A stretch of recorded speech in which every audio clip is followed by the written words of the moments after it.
తనే వచ్చి ఒక వారంలో కలుద్దాం అనుకున్నాడంట వాళ్ళ నాన్నని తీసుకొచ్చి. ఇంతలోపే మేమే ఏదో పీకేద్దామని వెళ్ళాం. అంటే పేరెంట్స్ని కన్విన్స్ చేయడానికి కొంచెం టైం పడుతుంది కదా. ప్రశాంతే డైరెక్ట్గా వచ్చి కలుస్తా అన్నాడు మిమ్మల్ని.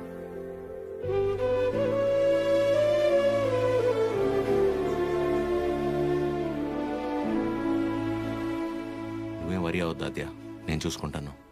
ఏం అక్కర్లేదు బాబు, నీకంటే పెద్దవారి ఇంకేం లేదు నాకు.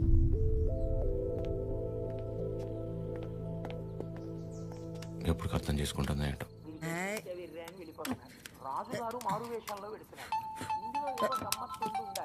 అక్క ఫోన్ ఉండు ఉండు. ఎవరక్క? ఇంకెవరు? మన సుపుత్రుడు. Hello sir. ఆమా.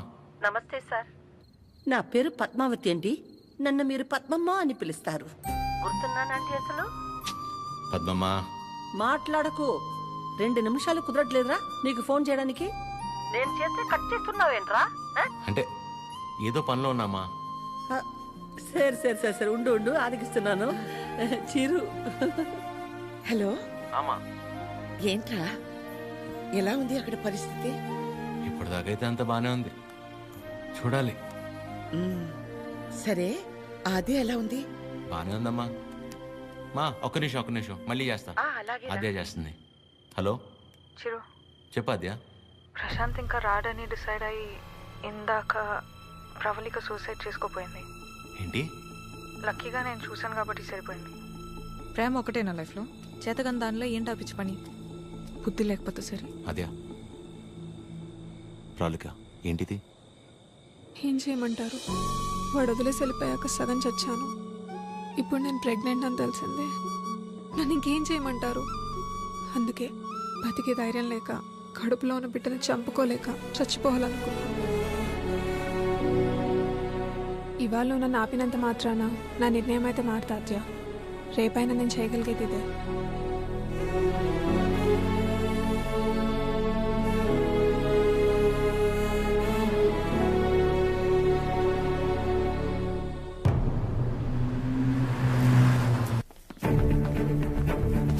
ప్రశాంత్, ప్రశాంత్.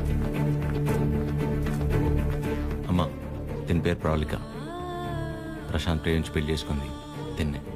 బాబు, మీరు అనుకున్నట్టు ఏం జరగదు. ఆయన వచ్చేలోపు వెళ్ళిపోండి. అమ్మా, నేను చెప్పేది ఒకసారి. అమ్మగారు ఎత్తుంటే అర్థం కావట్లేదా? వెళ్ళిపో. నోండవే. అమ్మా, తన పరిస్థితి తెలిస్తే మీరు ఇలా మాట్లాడరు. రేయ్, బయట నెట్టండి రా. పదండి. ముట్టుకుంటే పగిలి.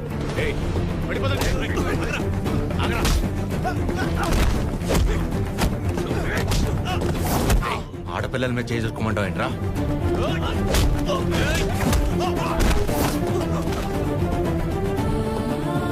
ప్రేమించేటప్పుడు మీ అబ్బాయి కళ్ళల్లో ఉన్న కంగారు పెళ్లి చేసుకుని వదిలేసాక ఇంత కూడా లేదంటమ్మా.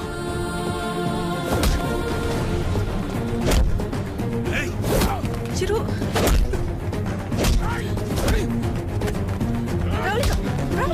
ప్లీజ్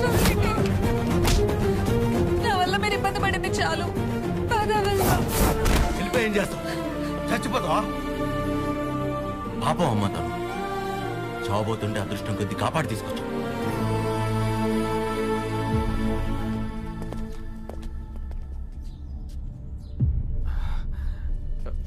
నాన్న ఒక్క నిమిషం నాన్న, నేను పంపించేస్తాను. మీరు ఉండండి.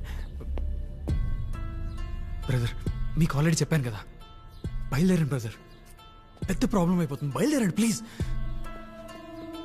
ప్రవళిక చెప్పేది అర్థం చేసుకో. నా మాట విని ఇక్కడి నుంచి వెళ్ళిపోండి.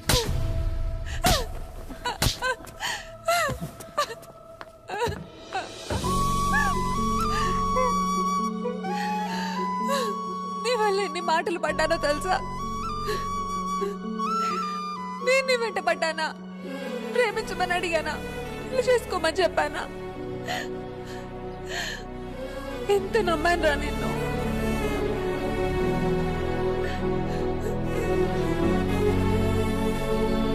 వాళ్ళ పెళ్ళంటే ఉంది, 2 కాగితాలు 4 సంతకాలు అంతే కదా అనుకుని అలా వచ్చి వెళ్ళిపోయానండి. కానీ తను కడుపుతో ఉంది, చావబోతుందని తెలిసాక కూడా రియాక్ట్ అవ్వకుండా ఉండలేపాను సార్.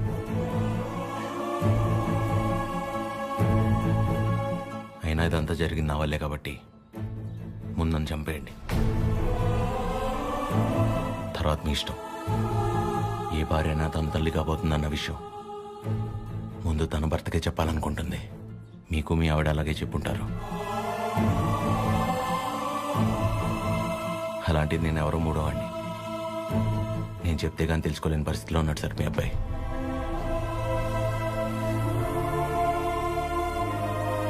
సార్, మిమ్మల్ని చూస్తేనే తెలుస్తుంది మీకు బాగా భక్తి ఎక్కువని.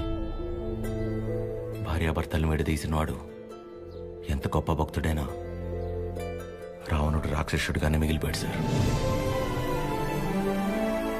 బాబు, నా కొడుకు కడుపులో ఉన్నప్పుడు వాడింక బతకడని డాక్టర్ తేల్చి చెప్పేశారు.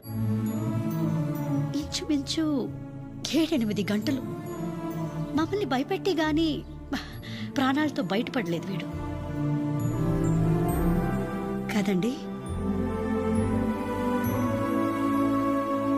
ఆ రోజు మేం భయపడ్డంలో అర్థం లేదనిపించేలా నా కొడుకు ఎప్పుడూ ఏ తప్పు చెయ్యడు బాబు.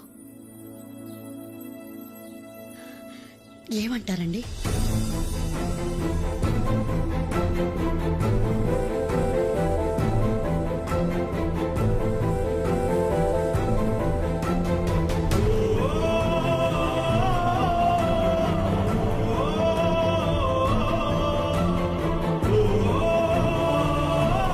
అమ్మాయి జాగ్రత్త.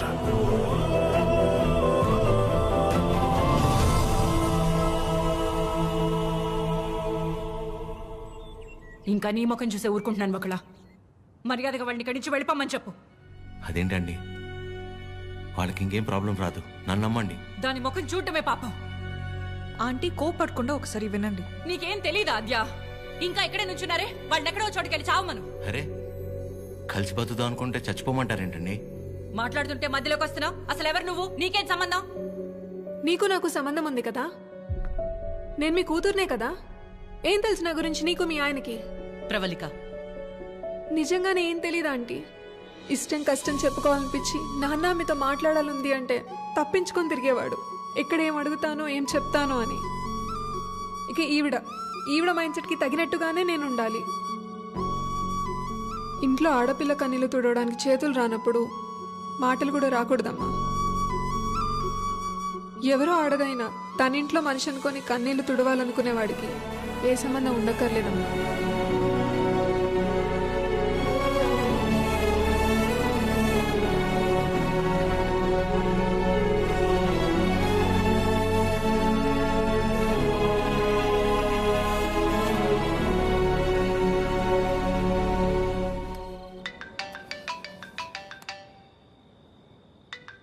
చెప్పండి.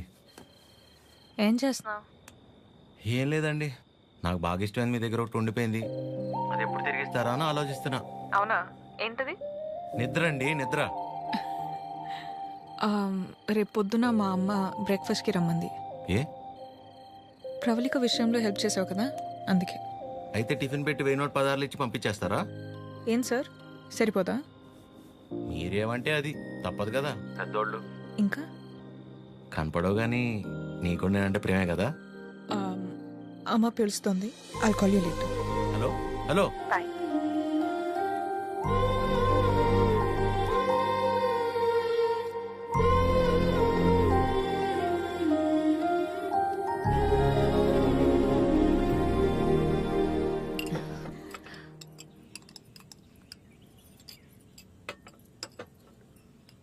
ఏదున్నా ఫ్యాక్టరీలో మాట్లాడి అట్నుంచటే పంపించేస్తాను తప్ప ఇంటిదాకా ఎవరైనా రావటం చాలా రేర్.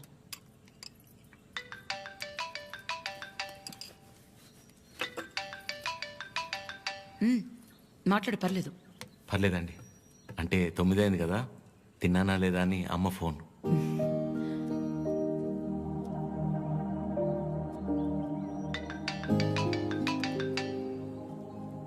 పద్మమ్మ సేమ్, తిన్నానా లేదా అని. ఇంట్లో నేను ఒక్కనే మగపిల్లాడిని, అందుకే చిన్నప్పటి నుంచి వాళ్ళకన్నీ నేనే. ఒకసారి రమ్మని చెప్పు మీ ఇంట్లో వాళ్ళని.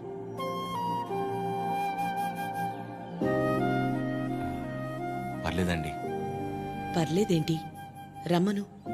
వాళ్ళు ఫ్యాక్టరీ చూసినట్టు ఉంటుంది, నేను ఒకసారి వాళ్ళని కలిసినట్టు కూడా ఉంటుంది. ఏమద్యా?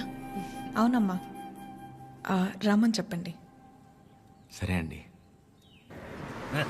అవన్నీ నేను చూసుకుంటాను లేరా ప్రేమ్. నిన్ను నువ్వు అద్దంలో మాత్రం చూసుకోకరా రే.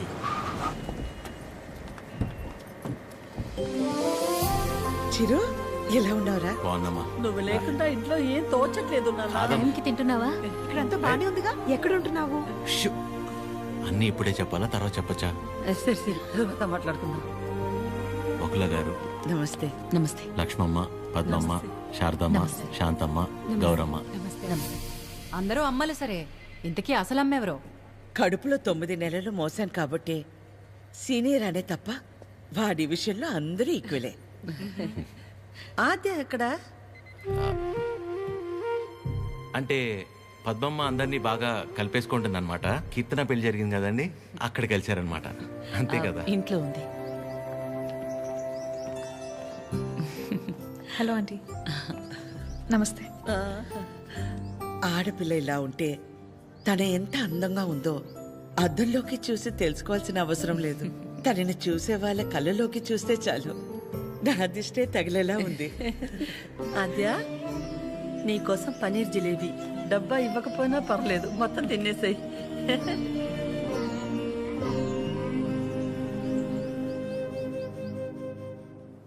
ఏంటి ఆద్య, ఇంకా ఏం ఆలోచిస్తున్నావు? ఆంటీ చిరు వాళ్ళందరితో బాగానే క్లోజ్ అయ్యారు కదా ఆద్య. అదే ప్రాబ్లం ప్రవళిక. అనుమానం ఉండి అబద్ధమని తెలిస్తే కోపంతో పోతుంది. కానీ ఇంత నమ్మాక నిజం కాదంటే తట్టుకోలేదు. అండ్ దాట్ టూ, ఇదంతా తెలిసి నేను సైలెంట్గా ఉన్నానని మా అమ్మకు తెలిస్తే ఎవరున్నా లేకపోయినా నా లైఫ్లో అమ్మ ఉండాలి. ఎవరి ద్వారానో ఈ విషయం ఆంటీకి తెలిసే కంటే నీ అందరూ నువ్వే వెళ్ళి చెప్పడం కరెక్ట్ ఆద్య.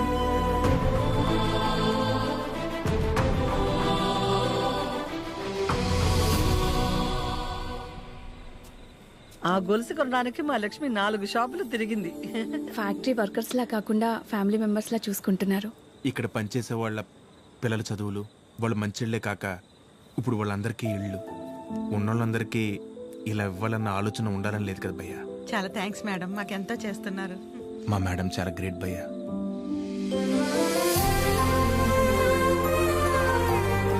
సరే సరే. ప్రేమ్, ఫుడ్ ఐటమ్స్ లో ఏం బాగున్నాయి రా? అన్నిటికంటే నువ్వు రా అన్నది బాగుందిరా. కూర్చోండి ఆంటీ. ఏంటి అందరూ చాలా సీరియస్గా మాట్లాడుకుంటున్నారు? ఏం లేదు, నీ గురించే. ఫ్రిడ్జ్లో పెరుగు ప్యాకెట్ పెట్టడం మర్చిపోతేనే మేమందరం కలిసి 10 నిమిషాలు మాట్లాడతాము దాని గురించి. అలాంటిది నువ్వొక్కదానివే ఫ్యాక్టరీ, ఇల్లు, బిజినెస్ ఇదంతా ఎలా సాధ్యపడిందా అని. ఓ అదా, ఆద్య వల్లే. లైఫ్లో ఇంకో హోప్ లేదు, అంతా అయిపోయిందనుకున్నాను. అప్పుడు ఆద్యకి 8 ఏళ్ళు. ఒకరోజు నా దగ్గరికి వచ్చి, అమ్మా నేనేమైనా తప్పు చేశానా అంది. నువ్వు తప్పు చేయడం ఏంటి అంటే ఏమందో తెలుసా? నేనే నీ ప్రపంచం అంటావు కదమ్మా, నువ్వెలా ఉన్నా అది నా వల్లే కదా. నువ్విలా ఉన్నావంటే నేనేదైనా తప్పు చేసుంటే చెప్పు, ఇంకెప్పుడు చెయ్యను అంది. ఆ క్షణం అనిపించింది ఇంకెప్పుడు తన నా దగ్గరకు వచ్చి అలా అడిగేలా నేనెప్పుడు ఉండకూడదని.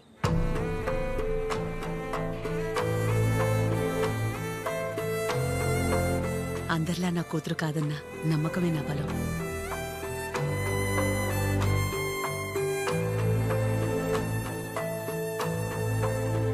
మీ బలం మీ చిరు, మీ పెంపకం తన ప్రవర్తనలో కనిపిస్తుంది.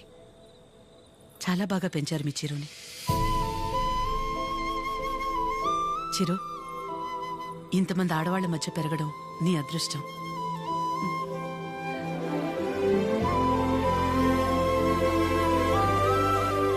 ఆస్తులు అంతస్తులు ఎవరైనా ఎలాగైనా సంపాదిస్తారు, కానీ ఓ ఆడదాని దగ్గర నమ్మకం సంపాదించాలంటే క్యారెక్టర్ ఉండాలి.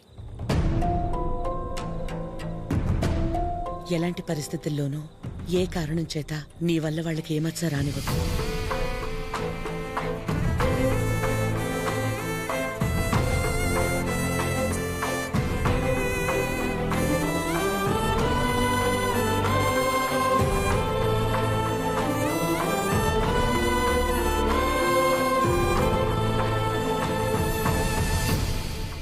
బయలుదేరిపోవడం ఏంటక్క? ఒక్కసారి ఇంటికి వెళ్ళాక మాట్లాడుకుందాం. అది కాదక్క. గౌరీ, హాయ్ భయ్యా. నమస్తే అండి. మీరందరూ ఇక్కడుంటే ఆవిడేంటి మేడం గారు ఇంటి వైపు వెళ్తుంది? ఎవరు? మన పద్మం గారు.